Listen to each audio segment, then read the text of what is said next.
Bismillahirrahmanirrahim. Assalamualaikum warahmatullahi wabarakatuh.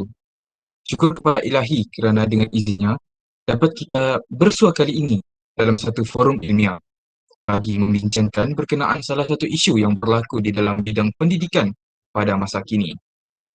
Sebelum itu, saya ingin mengalukan kehadiran tuan-puan pada majlis kita pada hari ini. Semoga kita semua akan memperoleh manfaat yang berguna daripada forum ini, insya-Allah.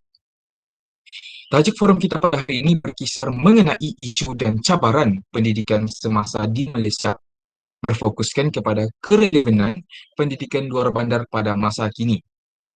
Sebagai pembuka bicara, izinkan saya menyampaikan serangkapan tu. Mendayung ke hulu, naiki sampan, angin bertiup, nyaman dirasa. Ilmu pendidikan penyuluh kehidupan menjadi pedoman sepanjang masa. Tanpa melengahkan masa lagi, saya ingin memperkenalkan 3 orang ahli panel yang tidak asing lagi. Baiklah, di sebelah kanan saya, ahli panel yang pertama iaitu saudara Muhammad Luqman yang merupakan siswa guru cemerlang dalam bidang akademiknya dari aspek bahasa dan linguistik. Selamat datang saya ucapkan. Seterusnya, ahli panel kedua, segak dan tampan, saudara Muhammad Safwan yang merupakan pelajar terbaik berturut-turut. Beliau masih melanjutkan pelajarannya di Institut Pendidikan Guru Kampus Tawau. Selamat datang kami ucapkan. Dan di hujung sana, orang ternama dalam kalangan siswa guru, Institut Pendidikan Guru Kampus Tawau. Selamat datang kami ucapkan kepada saudara Amirul Akmal. Baiklah, sebelum kita pergi dengan lebih jauh, izinkan saya menerangkan terlebih dahulu berkaitan tajuk forum kita pada hari ini. Seperti yang kita semua tahu, kita telah pun memasuki era globalisasi moden di mana pendidikan merupakan perkara yang mustahak dan penting dalam menongkak arus kemajuan. Kepesatan dalam bidang pendidikan ini telah melahirkan banyak golongan cendekiawan bak cendawan tumbuh selepas hujan. Jadi, pada hari ini, kita akan membincangkan sejauh manakah kerelevanan pendidikan luar bandar pada masa kini, sama ada ia sudah ketinggalan atau tidak. Bukan itu sahaja, faktor, implikasi dan cadangan mengatasi permasalahan yang wujud turut dibincangkan dalam sesi ini. Jadi, sebagai pembuka forum kita pada kali ini, saya ingin bertanyakan soalan kepada siswa guru cemerlang kita, Muhammad Luqman. Baik cikgu, apakah yang benarnya yang dimaksudkan dengan pendidikan luar bandar ini? Teruskan, panel pertama. Ya, terima kasih kepada moderator Saudara Hamzar ya atas soalan yang diajukan sebentar tadi. Assalamualaikum warahmatullahi wabarakatuh dan salam sejahtera saya ucapkan kepada semua hadirin dan hadirat yang saya hormati sekalian. Alhamdulillah, terima kasih kerana sudi meluangkan masa untuk hadir dan turut serta dalam forum kita pada kali ini. Ya, berbalik kepada soalan kita tadi, apakah yang sebenarnya dimaksudkan dengan pendidikan luar bandar ini ya? Jadi oleh itu saya akan terangkan mengenai negara kita lah. Negara kita itu kejayaan sebuah negara, iaitu negara Malaysia, bergantung kepada pengetahuan, kemahiran dan kompetensi yang dimiliki oleh rakyatnya. Ya. Oleh itu rakyat yang berpendidikan tinggi juga mampu untuk menjana ekonomi yang pesat demi kemakmuran negara yang dan seterusnya mampu menghadapi ekonomi global pada masa kini yang kita dapat lihat juga memang akan ada naik turunnya. Oleh itu pelbagai usaha juga telah dijalankanlah bertujuan memantapkan pendidikan di Malaysia bagi melahirkan generasi alaf baru yang mampu untuk menangani cabaran abad ke-21 ini. Ya, berbalik kepada moderator kita Hamzar. Baiklah. Terima kasih kepada panel pertama kita. Pendefinisian yang sangat padat dan jelas. Persoalan saya kepada panel kedua, Muhammad Safwan. Apakah faktor berlakunya ketidakrelevanan pendidikan luar bandar pada masa kini? Seterusnya, apakah bukti bahawa pendidikan luar bandar sudah ketinggalan?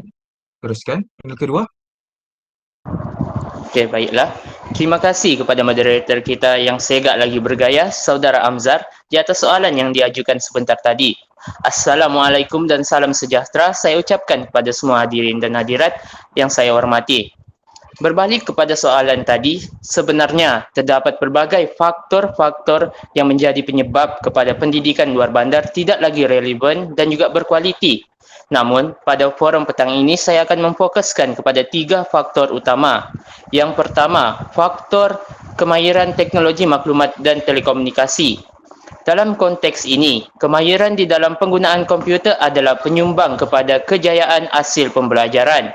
Dengan itu, kemahiran teknologi maklumat dan komunikasi iaitu TMK adalah salah satu matlamat utama pendidikan di Malaysia.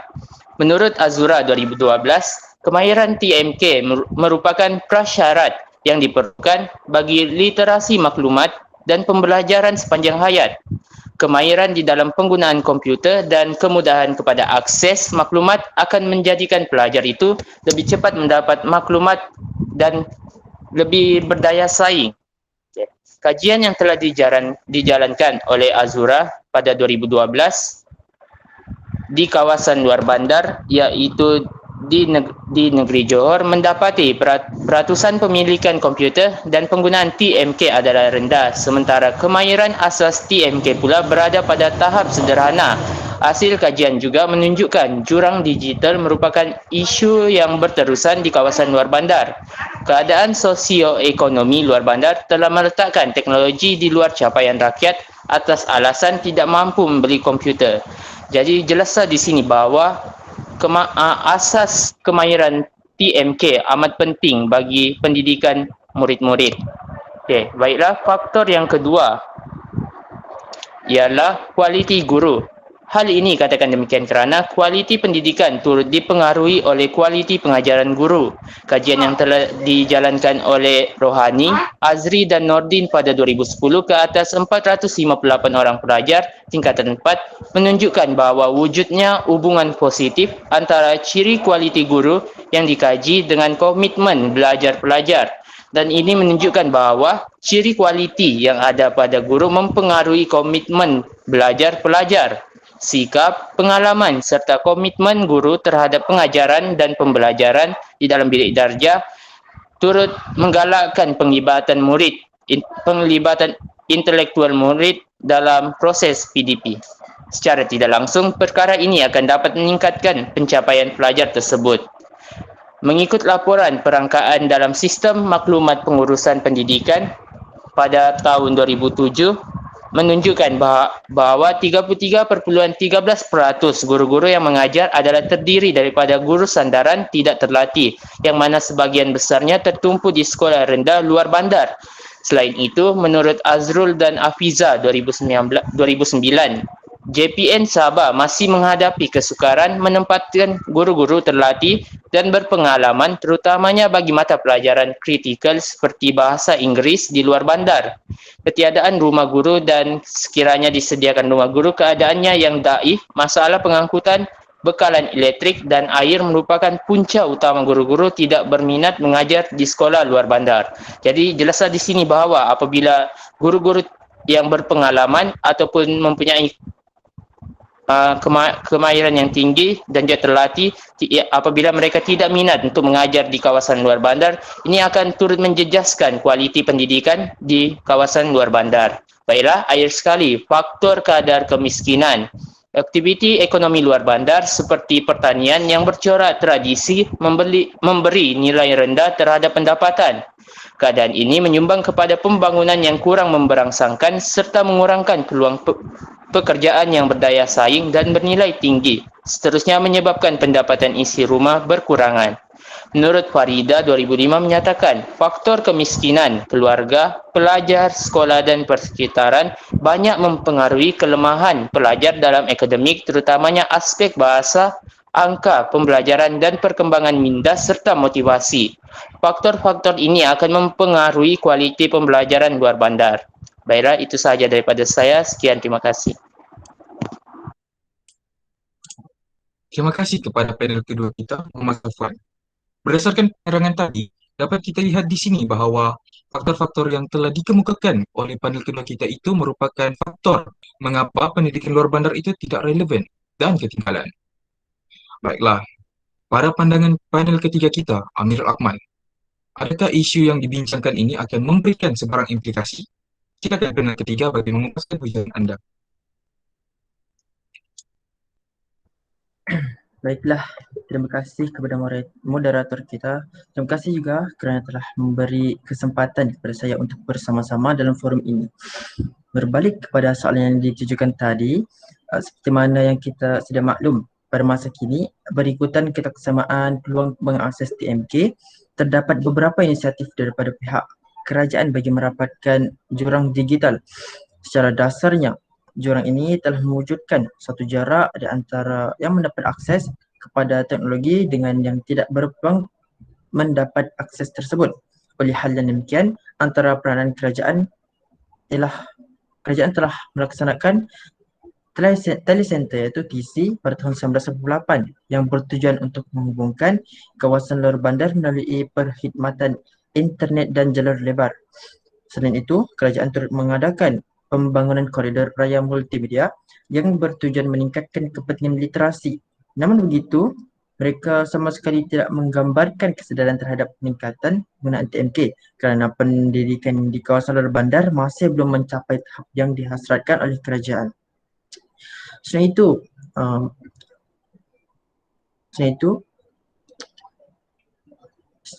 kurikulum seperti yang dihasratkan oleh FBK terdapat diteruskan merupakan implikasi yang kedua. Kemudahan infrastruktur di sekolah merupakan salah satu faktor mengapa guru-guru tidak dapat meneruskan kurikulum seperti yang dihasratkan oleh falsafah pendidikan kebangsaan iaitu FPK. Hal ini demikian kerana sekolah di luar bandar mengalami kekurangan bahan bantu mengajar seperti projektor, komputer, gambar rajah, foto, model, objek sebenar. Video di sekolah-sekolah luar bandar telah menjadi penghalang pembelajaran bagi pelajar-pelajar tersebut. Seterusnya, tinjauan Azrul dan Hafiza pada tahun 2009 mendapati bahawa kebanyakan sekolah tidak menggunakan bahan bantu mengajar seperti yang dibekalkan atas alasan tiada guru-guru yang mahir dalam bidang tersebut, malah hanya disimpan di dalam stor. Maka implikasi daripada senario ini ialah wang negara seolah-olah dibazirkan, sedangkan tujuan pihak kerajaan membeli dan menyumbangkan infrastruktur tersebut adalah untuk membantu murid-murid di sekolah bandar meningkatkan kualiti pendidikan mereka. Oleh itu, murid di kawasan tersebut akan mengalami keciciran dalam pendidikan serta kualiti pendidikan mereka berada pada tahap yang rendah. Menurut Zalika, Farida dan Muhammad pada tahun 2009, sesungguh pun banyak usaha telah terlaksana bagi menyediakan infrastruktur dan kemudahan pendidikan termasuk maklumat sains dan maklumat komputer, perpustakaan dan kemudahan-kemudahan sukan di semua sekolah. Namun, ia masih belum mencukupi. Implikasi yang terakhir pula ialah pelajar kurang bermotivasi dalam pendidikan seterusnya mendapat pencapaian yang rendah. Hal ini mungkin kerana segelintir sekolah di luar bandar mengalami masalah seperti kekurangan prasarana, kemudahan pembelajaran, suasana pembelajaran yang tidak selesa, selamat dan kondusif. Malah, terdapat bangunan sekolah yang usang, atap yang bocor dan dinding rosak di beberapa sekolah di kawasan luar bandar. Oleh hal demikian, masalah ini perlulah diatasi bagi meningkatkan kualiti pendidikan luar bandar. Itu saja daripada saya. Sekian, terima kasih. Terima kasih kepada panel ketiga kita atas penjelasan yang saya perkirakan cukup baik. Seperti yang kita semua sedia maklum bahawa kemudahan infrastruktur di sekolah luar bandar telah jauh tahapnya dengan sekolah di bandar, dan perkara ini sedikit sebanyak telah mendatangkan beberapa implikasi seperti keciciran dalam pendidikan bagi murid-murid di sekolah luar bandar. Persoalannya, apakah cabaran yang dihadapi dalam isu yang dibincangkan ini dan cadangan bagi mengatasi cabaran tersebut? Dijemput panel pertama Muhammad Luqman bagi mengemukakan hujan. Dipersilakan. Ya, terima kasih Saudara Hamzar, saudara moderator kita. Terima kasih juga kerana telah memberikan kesempatan kepada saya pada kali ini untuk bersama-sama dalam forum ini. Ya, berbalik kepada soalan yang ditujukan kepada saya tadi, ya, seperti yang kita sedia tahu, terdapat banyak cabaran dan penyelesaian yang telah pun ditulis, telah pun disediakan bagi isu masalah pendidikan luar bandar ini. Oleh itu saya akan jelaskan sedikit sebanyak mengenai cabaran dan cara untuk menyelesaikan masalah tersebut ya. Baiklah, cabaran yang pertama dapat saya berikan ialah yang pertama ialah motivasi pendidikan dari ibu bapa amat kurang sehingga pencapaian murid itu jatuh, terutamanya di murid-murid di sekolah luar bandar ya. Kita sedia maklum bahawa ibu bapa di sekolah luar bandar memangnya mempunyai masalah dari segi komunikasi sosial dan juga dari segi pendapatan mereka dari pekerjaan. Oleh itu kita boleh lihat motivasi pelajar tersebut, motivasi murid dalam sekolah luar tersebut amatlah rendah sehingga menjejaskan pembelajaran mereka. Oleh itu, penyelesaian yang telah pun digariskan, yang telah pun disediakan, yang pertama ialah kerajaan akan memberikan bantuan kaunseling melalui guru-guru ya. Oleh itu, melalui bantuan itu juga, kerajaan akan menganjurkan latihan dalam perkhidmatan iaitu ladap pada guru-guru untuk menambahkan kualiti dalam kemahiran kaunseling. Bukan sahaja guru yang khusus dalam jurusan kaunseling, namun guru-guru yang dalam jurusan yang pelbagai, dalam option pelbagai pun mampu untuk memberikan kaunseling, iaitu motivasi kepada pelajar-pelajar yang kekurangan motivasi ya. Ya, selain itu juga kerajaan juga akan memberikan inisiatif untuk menambahkan guru yang berjurusan kaunseling, menambahkan sebanyak mungkin ke dalam sekolah-sekolah luar bandar.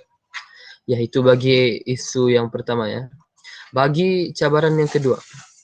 Cabaran kedua yang kita hadapi ialah keberhasilan pembelajaran murid masih tidak sama, iaitu murid luar bandar ni mempunyai kekurangan infrastruktur yang sangat lemah ya. Kita sedia maklum juga bahawa infrastruktur di sekolah luar bandar amatlah kita boleh katakan menyedihkan lah ya. Oleh itu penyelesaian yang akan dibuat ataupun telah pun dibuat namun tidaklah 100% berjaya, 100% berkesan ialah kerajaan mempertingkatkan infrastruktur kawasan luar bandar ya. Mereka memberikan proses penektarafan sekolah-sekolah terutamanya dalam bidang teknologi maklumat dan komunikasi seperti komputer dan juga lain-lain untuk meningkatkan pembelajaran mereka. Baiklah, seterusnya cabaran yang ketiga ialah pelajar di luar bandar kekurangan pengambilan makanan berkhasiat dan itu berpunca daripada kemiskinan. Oleh itu kerajaan telah pun memberikan bantuan yang kita boleh puji ya. Itu yang kita sudah nampak pun di sekolah rendah, iaitu projek rancangan makanan khas ya. Itu RMT dan juga PSS, program susu sekolah. Ini kita buat untuk kerajaan buat untuk memberikan mereka makanan yang berkhasiat ya. Mereka tidak mendapatkan makanan berkhasiat, kita akan berikan mereka melalui program ini dan juga seterusnya insyaAllah akan meningkatkan kualiti pembelajaran mereka.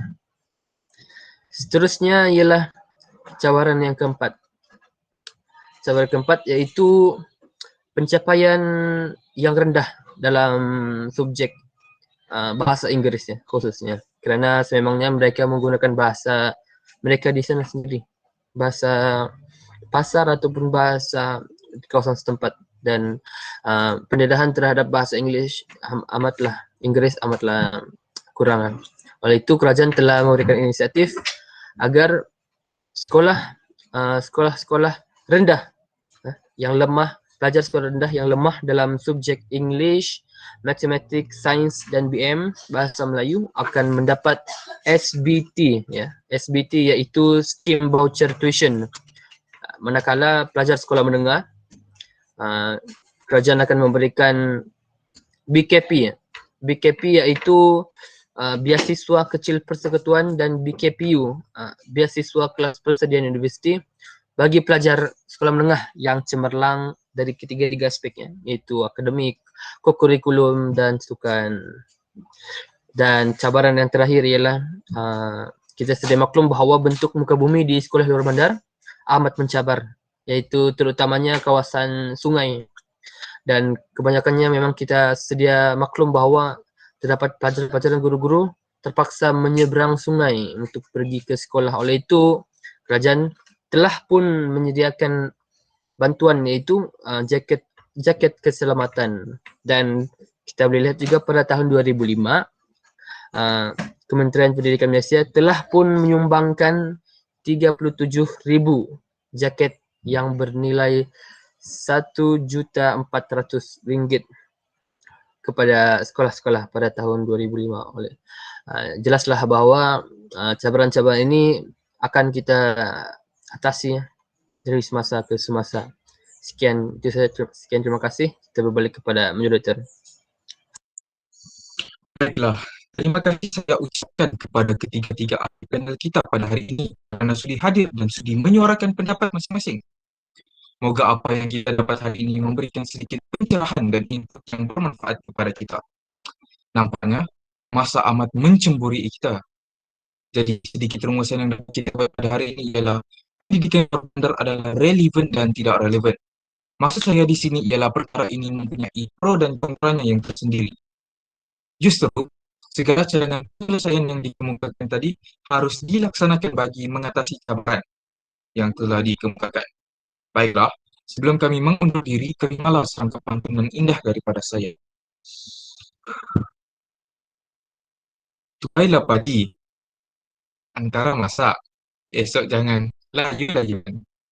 Intailah kami, antara nampak, esok jangan rindu-rinduan. Salam hormat sehingga kita bertemu lagi. Akhir kata, orang putih, orang Pakistan. Terima kasih. Syukran jazilan. Wabillahi taufiq wal hidayah. Assalamualaikum warahmatullahi wabarakatuh.